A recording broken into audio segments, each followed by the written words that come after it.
Bab 5. Menemukan peti berlian. Chen Fan pertama kali menanggapi mereka yang menukar sumber da dengan roti. Sebagian besar adalah sumber da mineral. Setelah mengumpulkannya, ia memperoleh total 10 buah misril, 5 buah emas, dan 8 buah besi murni. Chen Fan memperoleh bahan-bahan ini dengan menukar 2 potong roti dengan 1 potong. Adapun Chen Fan di aula perdagangan. Dia juga membuka aula perdagangan dan melihatnya. Total roti yang dipertukarkan adalah 128 roti. Dan tersisa 72 roti di aula perdagangan. Ada 120 buah besi, 50 lembar sutra laba-laba, dan maksimal 580 lembar bulu yang diperdagangkan. Chen Fan mengeluarkan semua barangnya dan sekarang dia bisa membuat busur dan anak panah. Chen Fan mendatangi meja kerja dan mulai membuat busur kayu. Membuat busur kayu membutuhkan 1 potong kayu dan 10 sutra laba-laba. Chen Fan langsung mengklik tombol produksi. Butuh waktu 10 menit untuk membuat busur kayu. Hanya 10 menit. Chen Fan menunggu sebentar, dan busur kayu pun siap. Kemudian Chen Fan mulai membuat panah besi. Chen Fan pertama-tama membuat 50 akar kayu, dan kemudian membuat anak panah besi. Persyaratan produksi anak panah besi adalah 1 besi, 1 tongkat kayu, dan 2 bulu. Chen Fan langsung membuat 50 anak panah besi. 50 anak panah besi hampir cukup. Lagi pula, panah besi bisa didaur ulang. Jika tidak cukup, dia bisa membuat lebih banyak lagi. Kemudian Chen Fan berdagang dengan mereka yang membutuhkan gambar produksi. Itu tidak banyak. 2 gambar produksi meja kerja ditukar dengan 20 potong besi. Masing-masing 10 potong besi. Chen Fan memperkirakan banyak orang memiliki meja kerja. Adapun gambar produksi busur kayu, hanya 1 orang yang menukarkannya dengannya, dan orang yang ditukarkannya adalah ke-5321. 5321 juga memberikan gambar kepada Chen Fan, yaitu gambar untuk membuat panci besi. Chen Fan mempelajari gambar pembuatan periuk besi, mengklik meja kerja, dan menemukan item pembuatan periuk besi tambahan. Panci besi, membutuhkan 15 besi. Chen Fan membuatnya secara langsung, dan hasil akhirnya adalah panci besi bergagang ganda. Dengan cara ini, Chen Fan memiliki sesuatu untuk dimasak dan membuat sup. Dia sibuk sepanjang pagi. Setelah Chen Fan menyelesaikan semua barang yang akan diperdagangkan, dia siap berangkat mencari sumber da. Bagaimanapun, dia adalah orang yang kekuatannya meningkat 100 kali lipat. Tidak peduli bagaimana Anda berdagang. Itu tidak secepat pergi mencarinya sendiri. Ambil contoh kayu. Anda dapat dengan mudah mendapatkan ribuan potong kayu. Jika Anda punya tempat untuk menaruhnya, Chen Fan berkata ia bisa membersihkan seluruh hutan. Chen Fan akan pergi ke suatu tempat yang jauh kali ini, jadi dia harus mempersiapkan diri dengan baik. Chen Fan membawa semua bahan makanan itu dan membuat meja kerja serta menaruhnya di dalam tas punggungnya sehingga ia dapat menggunakannya seandainya ia tidak dapat kembali tepat waktu. Dia juga menaruh panci besi di ranselnya, menggantungkan kapak besi di pinggangnya, dan memegang busur dan anak panah. Segalanya telah siap untuk berangkat.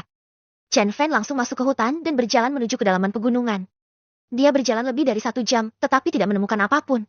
Chen Fan berjalan selama lebih dari 10 menit dan tiba-tiba menemukan sebuah pohon yang buahnya seperti mangga, tetapi buahnya agak besar dan jumlahnya tidak banyak, hanya sekitar 6 atau 7. Chen Fan bergegas maju dan mengambil 1.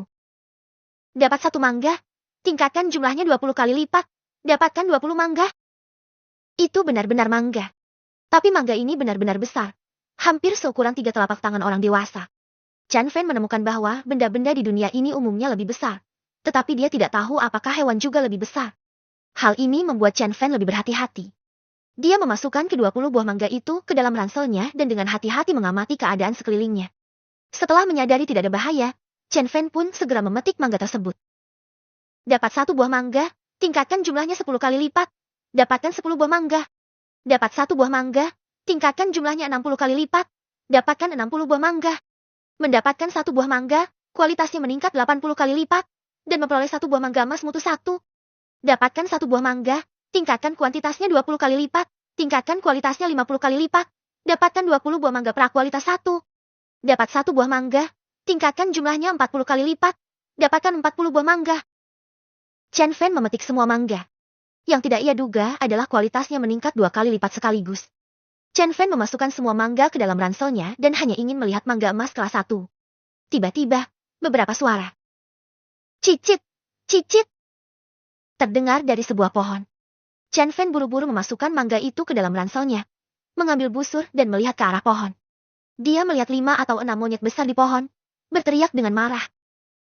Mencicit, mencicit. Kepada Chen Fan. Chen Fan berpikir dalam hati. Oh tidak, mungkinkah mangga di pohon ini sudah dipetik oleh monyet-monyet ini? Sekarang setelah dia memetik semua mangga, Dia pun melarikan diri. Memikirkan hal ini, Chen Fan berbalik dan berlari. Ketika monyet-monyet di pohon melihat Chen Fan melarikan diri, mereka berteriak semakin marah. Bahkan ada seekor monyet yang mematahkan dahan pohon dan melemparkannya ke arah Chen Fan, hampir saja mengenainya. Untungnya, Chen Fan berlari cukup cepat. Kemudian para monyet itu buru-buru mengejar Chen Fan, berayun-ayun di pohon, persis seperti para pahlawan zaman dahulu yang memperagakan jurus-jurus cahaya, dan dalam sekejap mata mereka hampir saja mengejar Chen Fan. Chen Fan sangat takut bahwa jiwanya akan mati.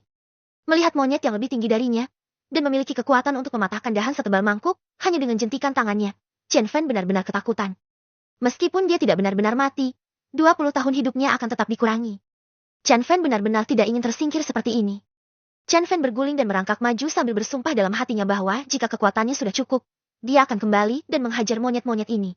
Tepat saat monyet-monyet itu hendak mengejar Chen Fan, pepohonan di depan menjadi jarang, dan bahkan ada kilatan cahaya matahari yang dibiaskan.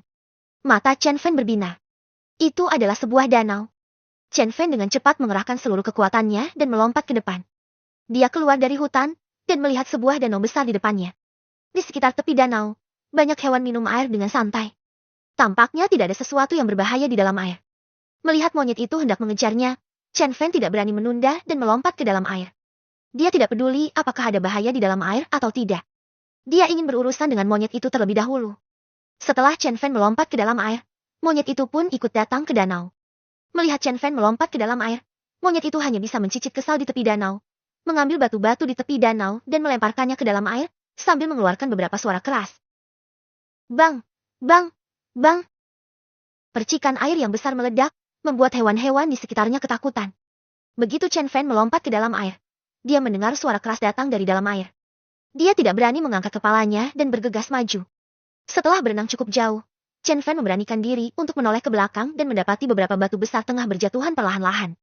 Chen Fan diam-diam menghela napas lega dan berpikir dalam hati. Untung saja aku berenang cepat, kalau tidak, akan sangat buruk. Aku mungkin akan mati di dasar danau. Chen Fan tahu bahwa monyet-monyet itu pasti masih berada di tepi danau, jadi dia berenang maju untuk beberapa jarak. Dia tidak dapat menahan napas lebih lama lagi, jadi dia mengangkat kepalanya keluar dari air, mengambil napas dalam-dalam, lalu melihat ke arah pantai. Benar saja, monyet-monyet itu masih berada di tepi pantai, menggerakkan tangan dan berteriak. Ketika mereka melihat Chen Fan muncul dari air, mereka mengambil batu dan melemparkannya ke arahnya. Chen Fan mengangkat jari tengahnya ke arah monyet itu. Dia tidak tahu apakah monyet itu memahaminya atau tidak. Bagaimanapun, cukup bagi Chen Fan untuk mengetahui apa artinya. Dia hanya berasumsi bahwa monyet itu memahaminya. Setelah mengangkat jari tengah, Chen Fan berenang turun lagi. Dia takut monyet itu akan bereaksi dan menghalanginya di ujung sana. Mustahil bagi Chen Fan untuk tetap berada di air selamanya. Chen Fan berenang maju dan turun, ketika tiba-tiba, ia merasa seolah-olah ada sesuatu yang berkelebat di dasar danau. Meskipun danau itu tidak sebening kristal, tidak juga keruh, dan ia masih bisa melihat banyak alga dan ikan berenang di bawahnya. Tetapi Chen Fan yakin bahwa kilatan itu tidak dipancarkan oleh matahari atau ikan. Cahayanya seterang bintang. Chen Fan bergegas berenang ke hilir dan mencapai dasar danau. Tumbuhan airnya sangat rapat dan endapan lumpur pada dasar danau tidak terlihat sama sekali. Chen Fan menyingkirkan tanaman air dan melihat peti harta karun di depannya yang seterang bintang. Itu adalah peti harta karun berlian. Peti harta karun berlian, ini adalah peti harta karun level tertinggi di setiap dunia. Konon di setiap dunia tidak akan ada terlalu banyak peti harta karun berlian, paling banyak 3 atau 5, paling sedikit 1 atau 2. Chen Fan tidak tahu apakah peti harta karun berlian ini adalah satu-satunya peti harta karun berlian di dunia ini.